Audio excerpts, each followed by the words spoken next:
Olá a todos, eu sou Vitor Kretschmer, estudante da UFSC no curso de Engenharia de Controle e Automação. Eu estou aqui com meus colegas, o Daniel, o Renan, o Kaique, e Opa. estamos em relação ao projeto da Alumni para entrevistar um egresso, um formando já no curso de Controle e Automação, que é o Diego Pereira Dias. Ele está aqui com a gente. E o Diego, ele, como dito, foi formado em controle de automação pela UFSC em 2009. Ele participou de vários programas e projetos durante sua graduação, entre eles o RoboTurb, que foi o primeiro robô industrial da América Sim. Latina para recuperação de usinas hidrelétricas. Ele também participou do programa PRH-34, um programa de formação focado para a indústria de petróleo e gás. Depois da sua formação, ele foi para o laboratório WZL na Aachen, que fica na Alemanha, que lá ele trabalhou como engenheiro júnior e concluiu seu projeto fim de curso. Realizou o mestrado no Laboratório de Centro de Tecnologia da UFRJ e hoje em dia está morando em Singapura e fazendo seu doutorado também na Universidade Federal do Rio de Janeiro. E em conjunto com o seu doutorado, ele trabalha na Halliburton, uma multinacional prestadora de serviços para campos petrolíferos como engenheiro elétrico. Para iniciar nossa entrevista, Diego, a gente queria começar com uma pergunta bem simples, bem básica, que é por que automação? Por que a UFSC? Como é que tu fez a escolha e quando você fez essa escolha? Primeiramente, uma boa noite, um bom dia para vocês aí no Brasil, uma boa noite para a turma aqui do Sudeste Asiático. Obrigado pelo convite, é sempre bom estar conversando e eu sou um entusiasta do curso de controle de automação, né? Eu sempre, uma vez que entrei de cabeça e estou super empolgado com controle de automação. Amo esse curso, amo essa universidade e vocês são muito de felizes e sortudos por ter essa oportunidade, né?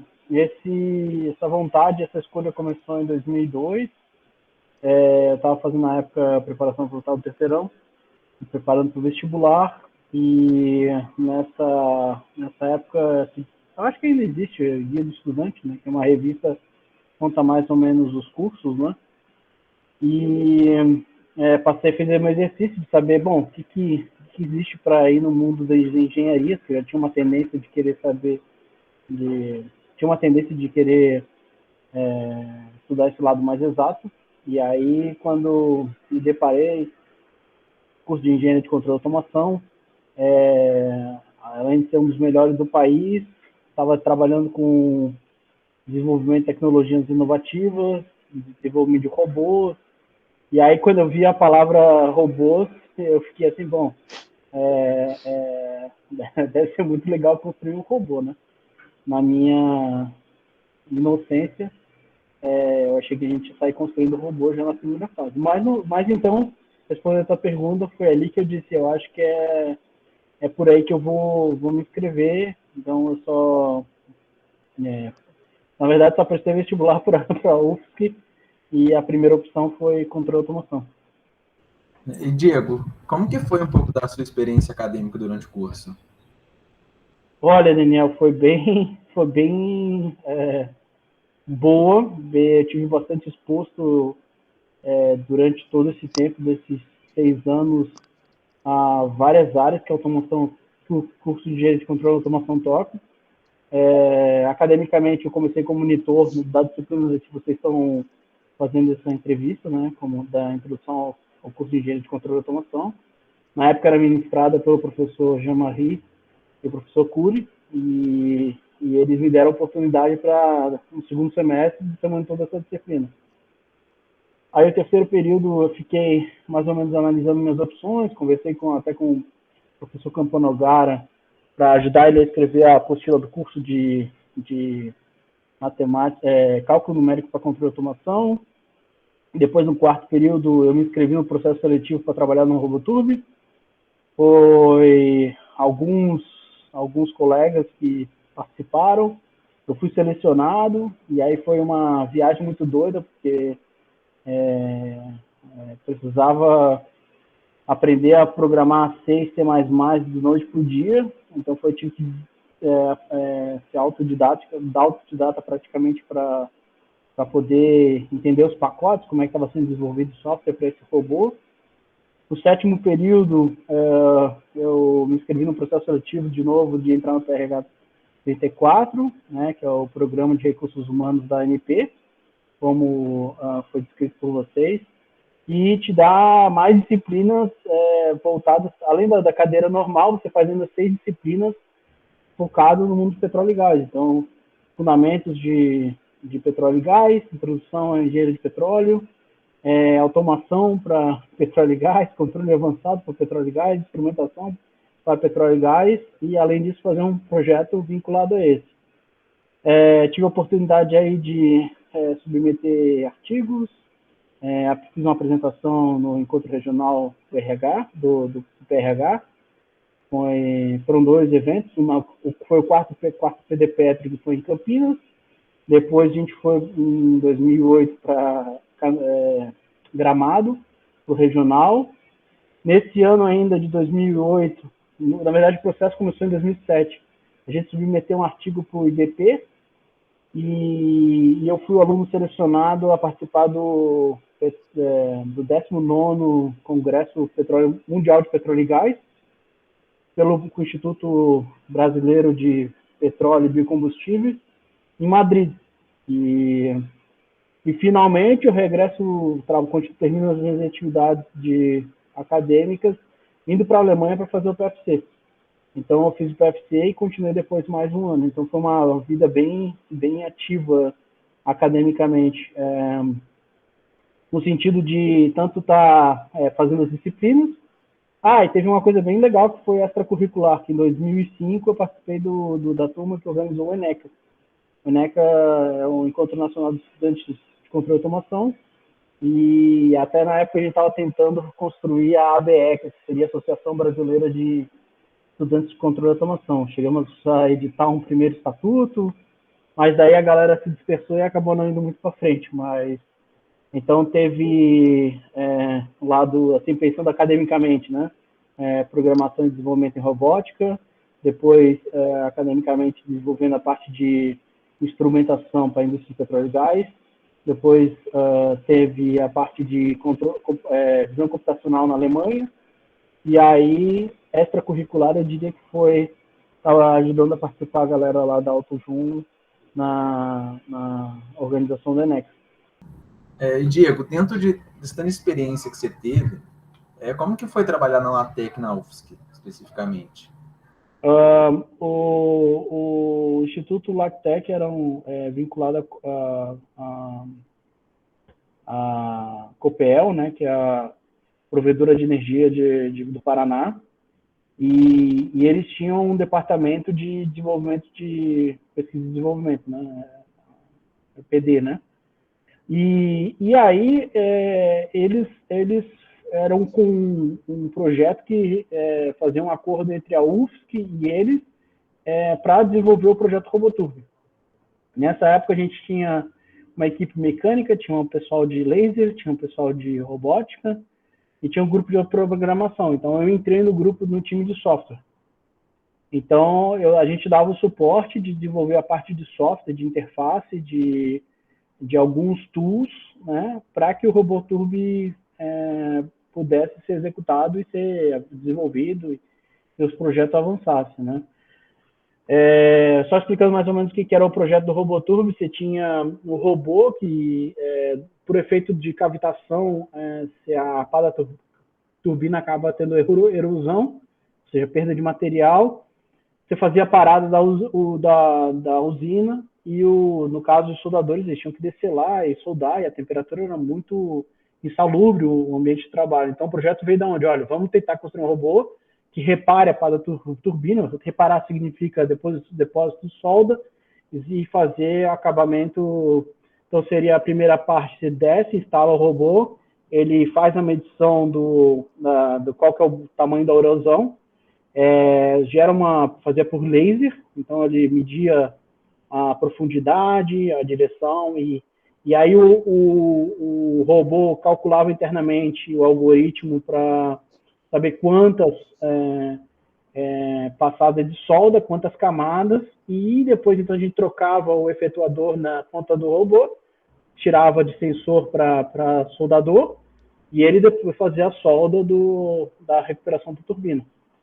Então, assim, foi muito interessante porque me expôs muito rápido, né? Eu estava apenas da quarta para a quinta fase, vi o que era robótica, vi a parte de interface, eletrônica de potência, tive uma pincelada de solda, no caso, visão computacional, na verdade, no sentido de técnicas de reconstrução laser. Então, essa exposição a um problema prático é fundamental, assim, tu começa a entender coisas que você não viu no curso, e você vê depois e você lembra do projeto, e também e na hora tu também sedimenta alguns conceitos que passou rápido. Então, por exemplo, estava na época programando C e C++, então todo aquele conceito de classes e herança e o polimorfismo, entendi agora porque eu tive que implementar. Então, agora é para isso. Então, sedimenta o conhecimento. Eu queria perguntar para você também, Diego, porque você participou de muitas atividades extracurriculares.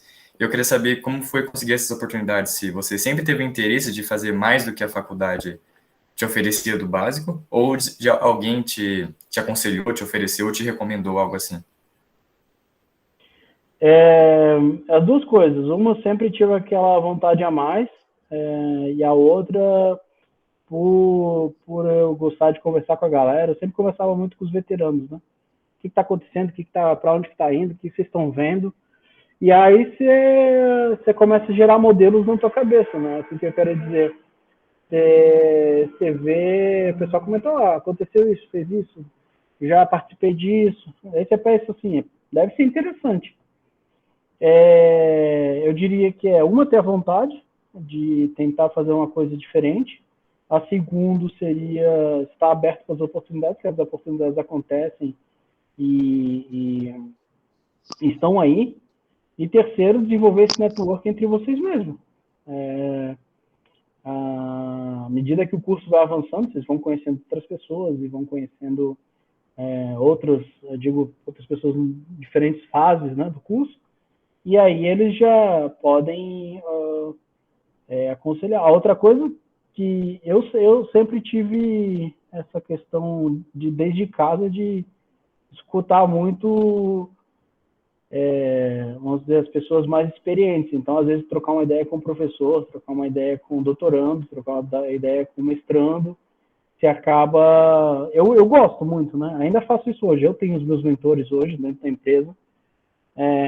Estou sempre trocando ideias com eles para resolver problemas, porque ou já viram, ou podem dar pelo menos uma luz para onde ir e até onde estão as oportunidades. E, Diego, você falou que teve amigos que foram para outras áreas que não estão diretamente relacionados com a engenharia, né? Teve gente que foi para de finanças, consultoria, e você mesmo trabalhou com gestão, né, durante a faculdade. Queria saber como que você fez para escolher que você queria ficar no setor de desenvolvimento de tecnologia mesmo, e não talvez mudar para uma outra área, assim.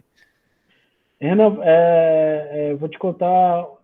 Para mim, o que foi assim, divisor de águas foi a saída para o Congresso de Petróleo e Gás lá em Madrid de 2008, né? Eu tive essa oportunidade, e quando eu participei do congresso, apesar de ser um showroom, né? Mas eu estava super empolgado, ainda continuo empolgado com muito petróleo e gás, e ver essas tecnologias aplicadas, ver o nível de desenvolvimento, e posso falar de outras áreas também, né? Como aviação, que requer power electronics, né, eletrônica de potência, tem outras áreas que também tem alto nível de desenvolvimento. Eu via a tecnologia aplicada e não, eu tenho que ficar por aqui, que é muito maneiro. Imagina eu sempre tinha essa forma, imagina de um dia você poder dizer assim, não, eu participei desse projeto e é sucesso, e você sentir orgulho de ter sido parte desse... É uma cadeia complexa e grande, mas você pode dizer assim, não, ó, tem coisa minha aqui nesse processo ou nesse produto e é muito prazeroso. Então, eu tenho alguns exemplos de algumas histórias de sucesso, né? Por exemplo, o mais recente agora é que a gente lançou na Halliburton uma plataforma chamada iStar, e ela está melhorando muito a parte de aquisição de dados durante a perfuração, né? E o módulo direcional, eu desenvolvi um software de calibração para esse módulo que está dentro da ferramenta, né? Então, é um conjunto de módulos que gera a ferramenta. E aí o pessoal tá, sucesso em Oman, sucesso na Noruega, sucesso na Arábia Saudita. Você fica super feliz, perfuração no Brasil, tá prevista para o ano que vem. Você fica, poxa, tem um produto meu, assim, que eu fiz parte, é muito maneiro, né? E aí tem outros também, né? Lá no laboratório, lá na FRJ, a gente desenvolveu uma máquina do zero para resolver um problema complicado de caracterização de fadiga e corrosão. E aí a gente desmontou lá o atuador e chegou à configuração que seria, depois a gente tunou esse controlador, aí desenvolveu um software que tem uma interface amigável para o operador. Então, assim, eu acho muito prazeroso e empolgante você ver a participação tua em produtos, em serviços que são de alto desempenho. Então, sempre me fez puxar em estar envolvido nessa área. E continuando na linha dos seus trabalhos, depois da faculdade você foi para a Alemanha trabalhar como engenheiro júnior. Conta um pouco o que você fazia e principalmente o que é um engenheiro júnior. Bom, engenheiro júnior, vamos começar a responder de trás para frente, né? Entende-se que é mais ou menos do primeiro ano até o terceiro, quarto ano de pós-formado. Daí varia de empresa e cultura de empresa. E depois você vira engenheiro pleno, e depois de engenheiro pleno você vira engenheiro sênior. E aí, dependendo de algumas empresas, o principal pode ser já um cara muito mais avançado, já no nível de advisor, ou seria o quarto nível, né? Depois, né, de sênior, né? E aí depois você passa para uma camada de consultor, advisor, principal, depende da indústria, né? No modo geral seria isso. Então seria tempo de atuação, seria mais ou menos isso. Para mim, particularmente, quando eu estava no VTCT, que é o Laboratório de Máquina e Ferramenta da Universidade de Aachen, eu dava suporte de desenvolvimento do doutorado dos engenheiros de lá. Então, a Alemanha tem uma estrutura um pouco diferente, né? Dentro da universidade, particularmente, os laboratórios eles têm que desenvolver produtos e projetos para a indústria, assim como tem na Universidade Federal, mas eles acabam vendendo serviços também.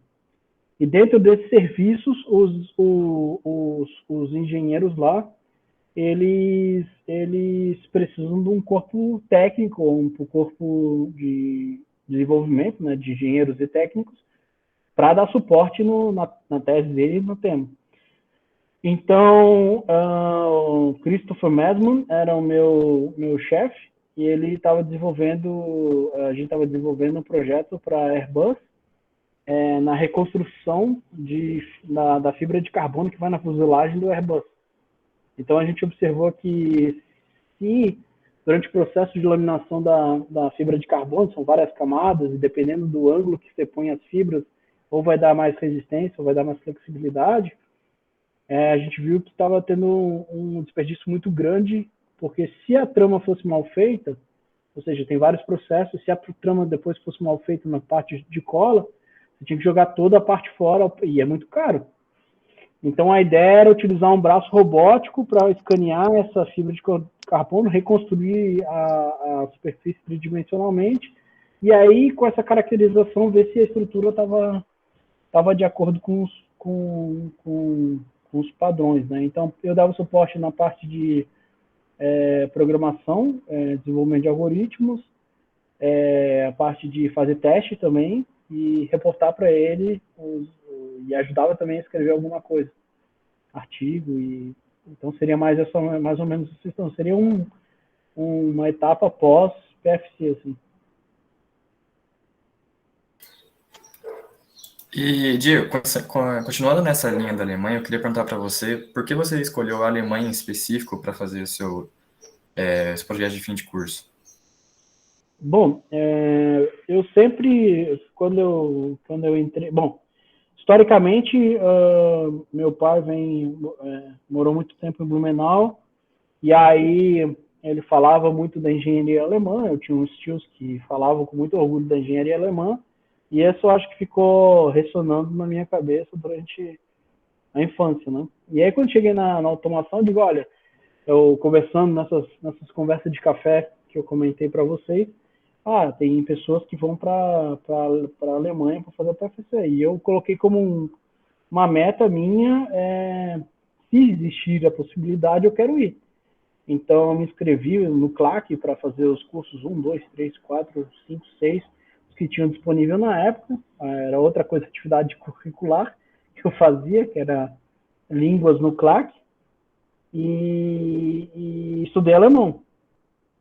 Bom, quando chegou na nona fase, e aí, para qual que é para onde eu vou? Eu tive duas oportunidades. Ou eu ia para o Rio de Janeiro, para a Chemtech, trabalhar com petróleo e gás. Me ofereceram um estágio lá no Rio de Janeiro. E eu também me inscrevi para um processo seletivo de participar, junto com o professor Marcelo Stemmer, e tinha um ótimo acordo com essa universidade de ser bolsista lá eles chamam Hilfsstudent, né? O RIV, que seria um estagiário, assim, para esse laboratório. Aí eu participei do processo seletivo com o professor Marcelo Sterner, depois eu conversei com o Alberto Pavin, que estava lá, o doutorando, que já estava lá na Alemanha, e surgiu essa oportunidade de vir para fazer o PFC lá. Então, resumindo, foi uma meta pessoal de querer aprender um novo idioma, ver como é que seria essa engenharia alemã, ter a oportunidade de morar fora e aprender tanto academicamente quanto pessoalmente essa nova dinâmica que seria a engenharia alemã. Foi motivado mais ou menos por essa ideia. Daí você terminou o programa lá na Alemanha e você voltou para o Brasil para continuar sua carreira acadêmica, né, para fazer o mestrado, doutorado? Ou... Não, eu terminei o PFC, então isso foi 2009. Aí eu voltei para a Alemanha, fiquei mais um ano lá e só trabalhando, e apliquei para alguns mestrados, que eu achava que queria dar uma complementada na vida acadêmica. Então, existia o mestrado na Alemanha, que seria ficar por lá, só que estava se passando por na época, estava essa questão da mudança do Acordo de Bolonha, e transformava o diploma em Bachelor e Master. Então, na verdade, como é que era na Alemanha antes? Antes você estudava 5 anos, você tinha Diploma Engineer, você estudava mais 2, você tinha o Master Engineer, né? Igual mais ou menos como no Brasil, só que aí eles mudaram para ficar padronizado na Europa toda. Com 3 anos você é Bachelor e com 5 anos você é Master. Aí eu falei, os 5 anos, esses 2 anos lá vai ser os meus últimos 2 anos no Brasil, então não vou agregar nada. Pensei foi o meu raciocínio na época. Então eu tinha passado pro mestrado na UFSC e na UFRJ. Os dois processos. Então eu vou voltar pro Brasil, vou dar uma estudada a mais, vou completar o mestrado, que eu acho que é importante. E a decisão foi de ir para o FRJ foi justamente de fazer os exercícios de estar fora da tua zona de conforto. Por que eu digo isso? Porque o Departamento de Automação e Sistemas, no caso o programa de pós-graduação, teria com os professores da graduação que eu tive, certo? E o nível é muito mais alto e muito mais exigente, mas eu queria ver como é que seria uma outra dinâmica de uma outra faculdade.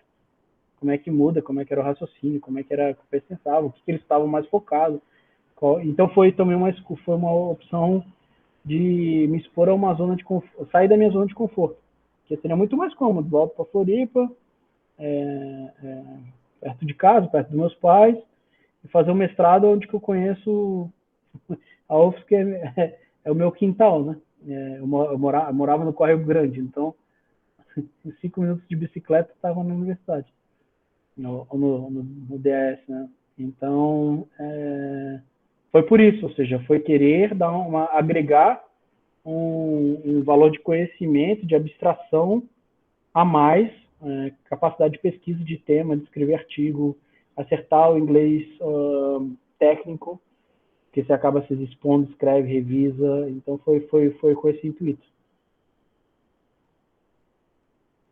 E dá pra ver que você está sempre querendo sair da zona de conforto, que, poxa, já fez um monte de coisa durante a graduação, agora tá aí em Singapura, negócio de fazer a mesma coisa não é com você, não.